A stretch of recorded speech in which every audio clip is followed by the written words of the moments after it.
नमस्कार, स्वागत है आपका एनडी न्यूज की विशेष सुर्खियों में। कोरोना महामारी को देखते हुए अखिल भारतीय कांग्रेस कमेटी के सदस्य दिनेश अवाना ने गौतम बुद्ध नगर जिला प्रशासन से हेलीकॉप्टर की मांग की है।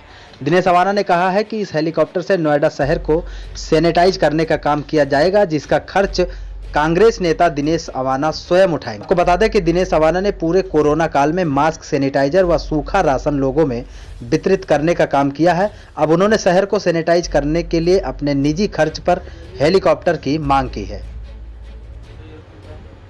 देखिए, इतनी भयंकर बीमारी पूरे देश चारों तरफ से बीमारी ने घेर लिया है और हमारी जो केंद्र की और प्रदेश की सरकार है उनका रवैया आप देख रहे हो। आज हमारे पास सब संसाधन है, सब संसाधन होते हुए भी आज हम नोएडा के गांवों में, शहरों में, कॉलोनियों में और यहाँ पर सैनिटाइज तक भी हम लोग नहीं करा पा रहे हैं। ये बड़े दुर्भाग्य की बात है।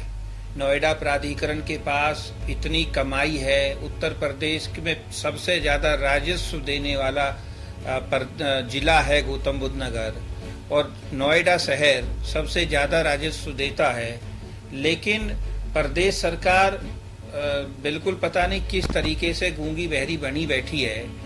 यहाँ पर आप देखिए कि सैकड़ों मौतें हो चुकी है, किस तरीके से अभी हॉस्पिटलों में मारा मारी, और उसके बाद में आपने देखा है कि किस तरीके से ये गैस की किल्लत रही और ये ऑक्सीजन और दुनिया भर की जो परेशानियां रही है, इससे आम गरीब किसान मजदूर का जो बच्चा है, जो लोग हैं, वो परेशान हुए हैं। इनको देखते हुए हमने माननीय जिलाधिकारी जी और नगर मजिस्ट्रेट साहब को परमिशन हम लोगों ने लेने के लिए एक पत्र हम लोगों ने दिया है कि आप हमको परमिशन दीजिए, हम नोएडा शहर में कॉलोनियों में और गाँवों में और सेक्टरों में हम सैनिटाइज अपने खर्चे से हम लोग करा सकते हैं, जिससे कि हमारे क्षेत्र की जनता, हमारे क्षेत्र का नौजवान, हमारे क्षेत्र से ये बीमारी भाग जाए।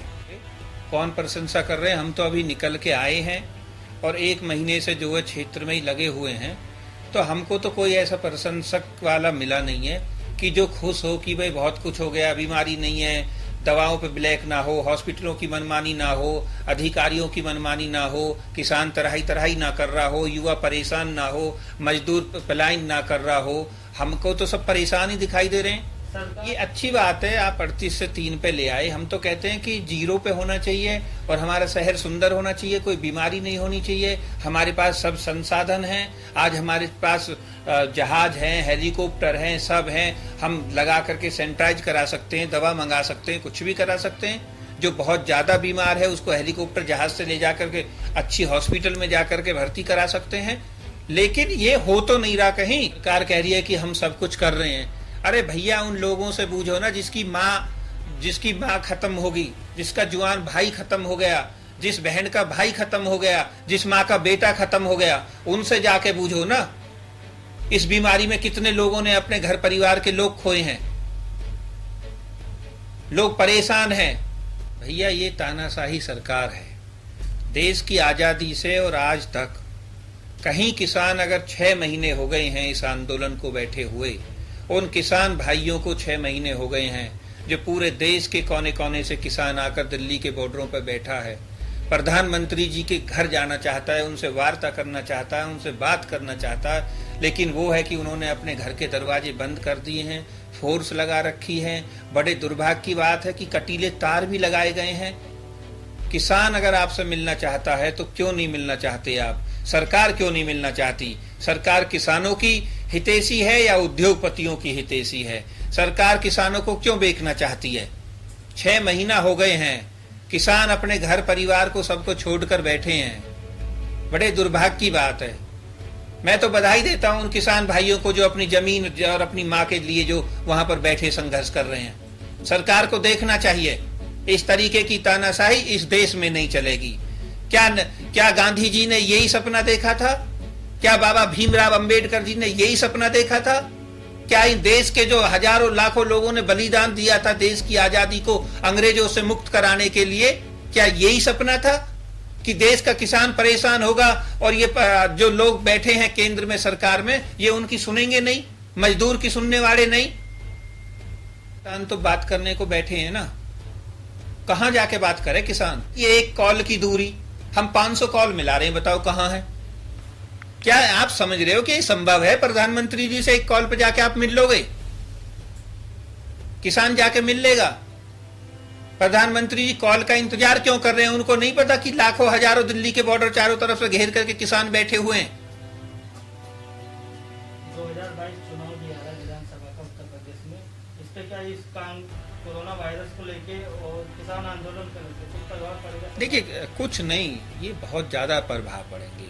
आज देश का जनता, जो देश की एक उम्मीद थी इस सरकार के साथ, एक भरोसा सरकार पर लोगों ने जताया और इनको वोट दिया, इनको चुनाव जिताया, इनको सरकार में बैठाया।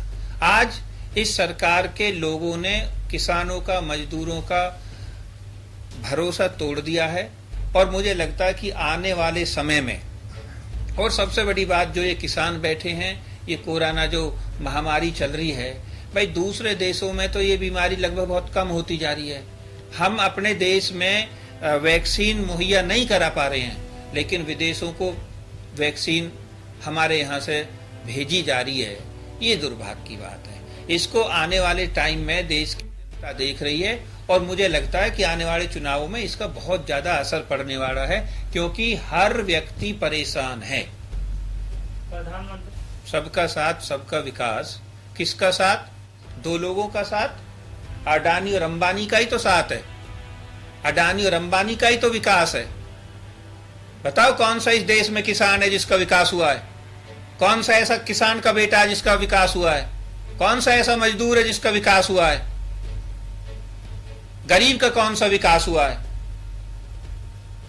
ये हम दो और हमारे दो की जो राजनीति जो देश में चल रही है, ये देश के लिए ठीक नहीं है। प्रदेश सरकार से हम यही मांग करते हैं कि ज्यादा से ज्यादा जो हॉस्पिटलों में जो लूट मची हुई है उस पर नजर बनाएं। सरकारी खर्चा, जो सरकार ने एक बीमारी का जो खर्चा निर्धारित किया है, उस पर इलाज हो, गरीब के लिए दवा मुहैया कराई जाए, गरीब के लिए मुफ्त इलाज कराया जाए जिनकी पैसा की स्थिति नहीं है। जो दवाओं पे ब्लैक मेलिंग हो रही है उस पर तुरंत काबू किया जाए और जिस तरीके से इस बीमारी में लड़ने के लिए सैनिटाइज हो और भी जो भी संसाधन है, जो मजदूर अपने घरों में बैठे हैं उनके लिए व्यवस्था हो, लोगों के लिए राशन की व्यवस्था हो, लोगों के लिए सब चीज की जो जैविक और दैनिक जो वस्तुएं हैं उन सब की जो है व्यवस्थाएं होनी चाहिए। ये हम सरकार से मांग कर। मजदूर है, जो किसान है, उनके लिए क्या हुआ है? लॉकडाउन में जिनके छोटे छोटे जो धंधे हैं, काम है, वो सब बंद है। ठेली वाला ठेली नहीं लगा पा रहा, परचूने की दुकान वाला दुकान नहीं खोल पा रहा, और जिसके गोदाम है वो गोदाम बंद है। किसान अपनी खेती नहीं कर पा रहा। आप जाके देखिए, यहां से वहां तक सब बंद है। दारू के ठेके खुले हुए हैं। अरे दारू के ठेके खुल सकते हैं तो किसान का बच्चा अपनी परचूने की दुकान क्यों नहीं खोल सकता? सरकार को इन सब चीजों पर ध्यान देना चाहिए। गरीब परेशान है, मजदूर परेशान है, रेहड़ी रिक्शा पटरी वाले लोग परेशान हैं। उनके लिए कोई अलग से इन्होंने कोई रणनीति या कोई योगदान देने की बात तो बनाई नहीं है। मैं पुनः यही सरकार से निवेदन करता हूं कि ये जो यहाँ काला बाजारी चल रही है, ये जो एक लूट और झपट का जो एक भय का जो रूप है कि लोग डरे हुए हैं, हॉस्पिटल जाएंगे, ये होंगे, वैक्सीन नहीं, ये नहीं, वो नहीं। सिर्फ अब बातों से काम नहीं चलने वाला है, झूठों से काम नहीं चलने वाला है। अब लोग अपने पेट के लिए भोजन मांगते हैं, अपने हाथों के लिए रोजगार मांगते हैं और अपने बच्चों की शिक्षा मांगते हैं, अपने बच्चों का विकास मांगते हैं। इसको देखते हुए सरकार को उचित कदम उठाने चाहिए। जो मजदूर परेशान है उनके लिए अच्छी व्यवस्थाएं करनी चाहिए और पार्टियों के जो लोग हैं सबसे बैठ करके राय लेकर के और सबको एक साथ मिल करके इस महामारी से लड़ना चाहिए। और हम इसी उस पर जो है, जो हमने हेलीकॉप्टर की जो परमिशन मांगी है, हम लोगों ने एक ये मैसेज देने का काम किया है कि हम किसान और मजदूर के बच्चे अपने उस पर जो है हेलीकॉप्टर चलाने की बात कर रहे हैं, चलाएंगे, सैनिटाइजर करेंगे, लेकिन सरकार को देखना चाहिए सरकार के पास बहुत बड़ी व्यवस्था है। सरकार को उद्योगपतियों का ही ख्याल नहीं करना चाहिए, सरकार को अडानी और अंबानी के लिए काम नहीं करना चाहिए। सरकार इस देश की जनता ने चुनी है, किसान ने चुनी है, मजदूर ने चुनी है, उनका हमेशा सम्मान होना चाहिए। जय हिंद साथियों।